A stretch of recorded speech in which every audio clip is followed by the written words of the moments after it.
ಹಾಂ ಸರ್, ಅದನ್ನೆಲ್ಲ ವಾಟ್ಸಪ್ ಮಾಡ್ತೀನಿ, ಒಂದ್ಸರಿ ಚೆಕ್ ಮಾಡಿ ನೋಡಿ. ಓಕೆ, ಯಾ.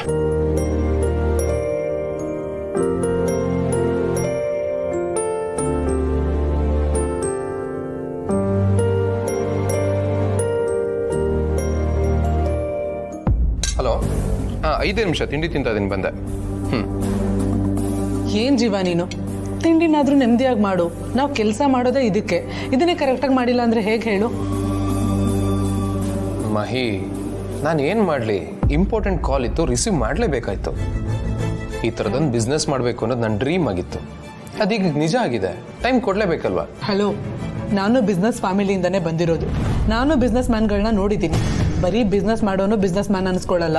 ಬಿಸ್ನೆಸ್ ಜೊತೆಗೆ ಎಲ್ಲಾನು ಮ್ಯಾನೇಜ್ ಮಾಡ್ಕೊಂಡು ಬ್ಯಾಲೆನ್ಸ್ ಮಾಡ್ಕೊಂಡು ಹೋಗ್ಬೇಕು. ಅವನು ನಿಜವಾದ ಬಿಸ್ನೆಸ್ ಮ್ಯಾನು. ನಾನು ಬಿಸ್ನೆಸ್ ಸ್ಟಾರ್ಟ್ ಆದಾಗಿಂದ ನೋಡ್ತಾನೆ ಇದ್ದೀನಿ. ನೀನಾಯ್ತು, ನಿನ್ನ ಫೋನ್ ಆಯ್ತು, ನಿನ್ನ ಲ್ಯಾಪ್ಟಾಪ್ ಆಯ್ತು ಅಂತ ಮುಳುಗೋಗಿರ್ತೀಯ. ನಾವೆಲ್ಲರೂ ಇದೀವಿ ಅನ್ನೋದನ್ನ ಮರ್ತೇ ಬಿಟ್ಟಿದ್ಯಾ. ಯಾವುದೋ ಬೇರೆ ಪ್ಲಾನೆಟಿಂದ ಬಂದವನ್ ಥರ ಆಡ್ತೀಯ. ನೀನು ಮೊದಲು ಇದರಿಂದ ಆಚೆ ಬಾ. ನೀನು ಬರೀ ಬಿಸ್ನೆಸ್ ಮ್ಯಾನ್ ಅಲ್ಲ, ಫ್ಯಾಮಿಲಿ ಮ್ಯಾನ್ ಕೂಡ ಅನ್ನೋದನ್ನ ಮರಿಬೇಡ. ಕೊಡಿಲಿ ಅದನ್ನ, ತಿಂಡಿ ತಿನ್ನು. ಮಹಿಮಾ, ಅವನಾದರೂ ಏನಮ್ಮ ಮಾಡ್ತಾನೆ? ಈಗಷ್ಟೇ ಬಿಸ್ನೆಸ್ ಶುರು ಮಾಡಿದ್ದಾನೆ.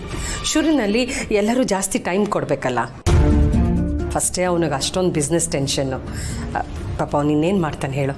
ಹಾಗೆ ಬಿಟ್ಟರೆ ಇವಾಗ ತಿಂಡಿ ಬಿಡ್ತಿದ್ದಾನೆ, ಆಮೇಲೆ ಊಟ ಬಿಡ್ತಾನೆ, ನೆಕ್ಸ್ಟ್ ನಮ್ಮನ್ನು ಬಿಟ್ಬಿಡ್ತಾನೆ.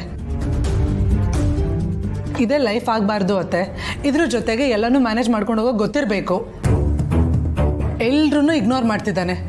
ನಾನೇ ಬಂದು ದಿಕ್ಕಿ ಹೊಡೆದ್ರೂ ನೋಟಿಸ್ ಮಾಡಲ್ಲ. ಅಷ್ಟು ನೆಗ್ಲೆಕ್ಟ್ ಮಾಡ್ತಿದ್ದಾನೆ. ಯಾರು ಏನೇ ಹೇಳಿದ್ರು ಇದು ನನಗೆ ಸರಿ ಅನ್ನಿಸ್ತಿಲ್ಲ ಅತ್ತೆ. ಮಹಿಮಾ, ಒಂದು ನಿಮಿಷ.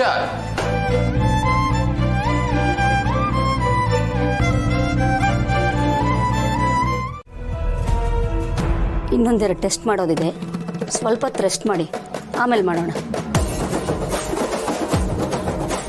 ಏನನ್ನ ಕರ್ಮ ಇದು. ಬೆಳಗ್ಗೆಯಿಂದ ಎಷ್ಟೊಂದು ಟೆಸ್ಟ್ ಮಾಡಿದ್ದಾರೆ, ಎಷ್ಟು ರಕ್ತ ತಗೊಂಡ್ರು ಗೊತ್ತಾ? ಖಾಲಿ ಹೊಟ್ಟೆ ಬೇರೆ ಹಚ್ಚುವಾಗ್ತದೆ. ಸ್ವಲ್ಪ ಜ್ಯೂಸ್ ಆದ್ರೂ ಕುಡಿಸು. ಸ್ವಲ್ಪ ತಡ್ಕೋ ಅಮ್ಮ, ಖಾಲಿ ಹೊಟ್ಟೆಲ್ಲೇ ಟೆಸ್ಟ್ ಮಾಡಬೇಕು ಅಂತ ಹೇಳಿದ್ದಾರೆ. ಹುಡುಗಾಟಿಕೆ ಮಾಡಬೇಡ, ಸಹಿಸ್ಕೋ. ಏನು ಕರ್ಮಣ್ಣ ಇದು, ನನಗೆ ಹುಚ್ಚಿಡಿಯೋ ಥರ ಆಗ್ತಿದೆ. ಏನು ಮಾಡೋಕ್ಕಾಗಲ್ಲ ಸಿಸ್ಟರ್, ಅನುಭವಿಸ್ಬೇಕಷ್ಟೇ. ಮೇಡಮ್, ಬ್ಲಡ್ ತಗೋಬೇಕು. ಈಗ ತಾನೇ ತಗೊಂಡ್ರಲ್ಲ ಮೇಡಮ್, ಇದು ಬೇರೆ ಟೆಸ್ಟು.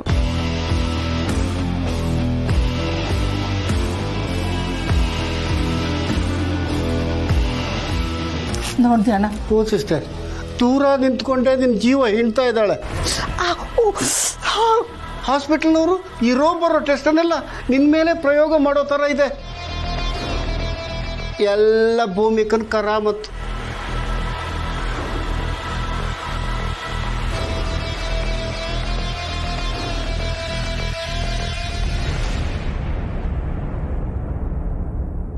ಏನು ಸಿಸ್ಟರ್ ಇದು?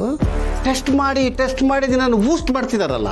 ನಡಿಯೋಣ, ಫಸ್ಟ್ ಡಿಸ್ಚಾರ್ಜ್ ಮಾಡಿ ನನ್ನ ಮನೆಗೆ ಕರ್ಕೊಂಡು ಹೋಗ್ತಾ. ಅದು ಹೆಂಗಾಗುತ್ತೆ ಸಿಸ್ಟರ್? ಗೌತಮ್ ಏನು ಅಂದ್ಕೊಡಲ್ಲ. ನೀನು ಗೌತಮನ್ನ ಭೂಮಿಕನ್ನ ಬೇರೆ ಬೇರೆ ಮಾಡೋದಕ್ಕಿಂತ ಮಾಡ್ತಾ ಇದೀಯಾ. ಇದೆಲ್ಲ ಬರೀ ಡೋಂಗಿಂತ ಅವನಿಗೆ ಗೊತ್ತಾಗಲ್ವಾ ಸಿಸ್ಟರ್? ಫಸ್ಟ್ ಟೈಮ್ ಅವನಿಗೆ ನಿನ್ನ ಮೇಲೆ ಡೌಟ್ ಬರುತ್ತೆ. ಅದಕ್ಕೆ ನಾನೊಂದು ಮಾಸ್ಟರ್ ಪ್ಲಾನ್ ಮಾಡಿದ್ದೀನಿ. ಏನಣ್ಣ ಅದು? Very simple sister.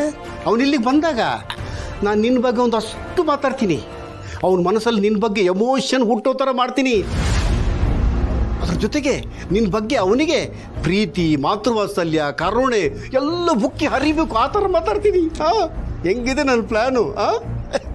ಏನಾದರೂ ಮಾಡು, ಆದರೆ ಮೊದಲು ನನ್ನನ್ನು ಇಲ್ಲಿಂದ ಡಿಸ್ಚಾರ್ಜ್ ಮಾಡಿ ಕರ್ಕೊಂಡು ಹೋಗು. ಟೆಸ್ಟ್ ಅಂತ ಅಂದ್ಬಿಟ್ಟು ಟ್ಯಾಂಕ್ ಗಟ್ಟಲೆ ರಕ್ತ ಹೀರಿದ್ದಾರೆ. ಏನ್ ಸಿಸ್ಟರ್ ಇದು? ನಾವು ಹಾಕೊಂಡಿರೋ ದೊಡ್ಡ ಪ್ಲಾನ್ ಸಕ್ಸಸ್ ಆಗೋದಕ್ಕೋಸ್ಕರ ಸ್ವಲ್ಪ ರಕ್ತ ಚೆಲ್ಲೋದಕ್ಕಾಗಲ್ವ ನಿನಗೆ? ಒಂದು ಆ್ಯಪಲ್ ತಿಂದ್ರೆ ಬಂದ್ಬಿಡುತ್ತೆ ಬಿಡು.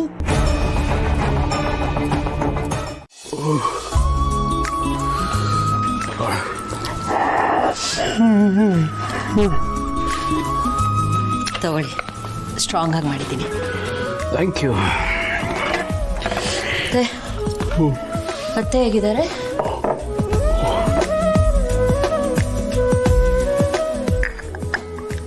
ಇನ್ನೂ ಏನೂ ಹೇಳಿಲ್ಲ. ಇವತ್ತು ಚೆಕಪ್ ಮಾಡ್ತಾರಲ್ಲ, I think nothing to worry. ಒಳ್ಳೆಯದೇ ಆಯಿತು ಬಿಡಿ. ಇದೇನ್ರಿ ನೀವು ಕಳಿಸ್ತಾ ಇದ್ದೀರಲ್ಲ? ಎಲ್ಲ ನಿಮ್ಮ ಪ್ರಭಾವ. ಈ ಆಕಳಿಕೆ ಅನ್ನೋದು ಒಂಥರ ಅಂಟ್ರೋಗದ ಥರ. ಯಾರಾದರೂ ಆಕಳಿಸೋದನ್ನ ನೋಡಿದ್ರೆ ನಮಗೂ ಬಂದ್ಬಿಡುತ್ತೆ. ನೋಡೋದಾಗಿರಲಿ, ನೆನೆಸ್ಕೊಂಡ್ರೆ ಬಂದ್ಬಿಡುತ್ತೆ. ಅಷ್ಟು ವಿಚಿತ್ರ ಅದು. ಬೇಕಿದ್ರೆ ಒಂದ್ಸಲ ನೀವು ಟ್ರೈ ಮಾಡಿ.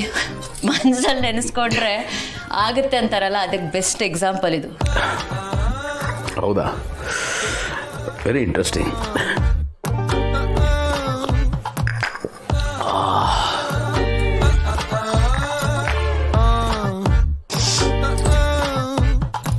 ಏನಾಯ್ತು, ತಲೆನೋವಾ? ರಾತ್ರಿ ಎಲ್ಲ ನಿದ್ದೆ ಇಲ್ವಲ್ಲ, ಲೈಟಾಗಿ ತಲೆನೋವ್ತಾ ಇದೆ.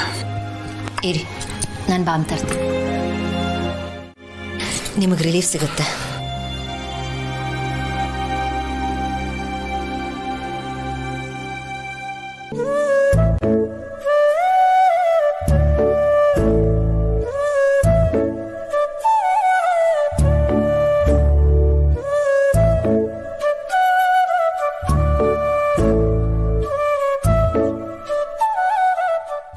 ಗೌತಮರೇ, ನಿಮಗೆ ನೆನಪಿದೆಯಾ ಹಬ್ಬದ ದಿನ ನಾನು ನಿಮ್ಗೆ ಎಣ್ಣೆ ಹಚ್ಚಿದ್ದು? ಆಗೊಂಥರ ಮುಜುಗರ ಇತ್ತು, ಏನೋ ಒಂಥರ ಅನ್ನಿಸ್ತಿತ್ತು. ಆದರೆ ಈಗ ನೋಡಿ, ನೀವೆಷ್ಟು ಆರಾಮಾಗಿ ಕೂತಿದ್ದೀರಾ, ನಾನು ಆರಾಮಾಗಿ ಮಸಾಜ್ ಮಾಡ್ತಿದ್ದೀನಿ. ಅದೇ ನೀವು, ಅದೇ ನಾನು. ಆದರೆ ಹಿಂದೆ ಇದ್ದಿದ್ದಕ್ಕೂ ಈಗಿರೋದಕ್ಕೂ ಎಷ್ಟು ವ್ಯತ್ಯಾಸ ಇದೆ ಅಲ್ವಾ? ಅದಕ್ಕೆ ಕಾಲ ಅನ್ನೋದು. ಕಾಲ ಎಲ್ಲನೂ ಬದಲಾಯಿಸ್ಬಿಡುತ್ತೆ.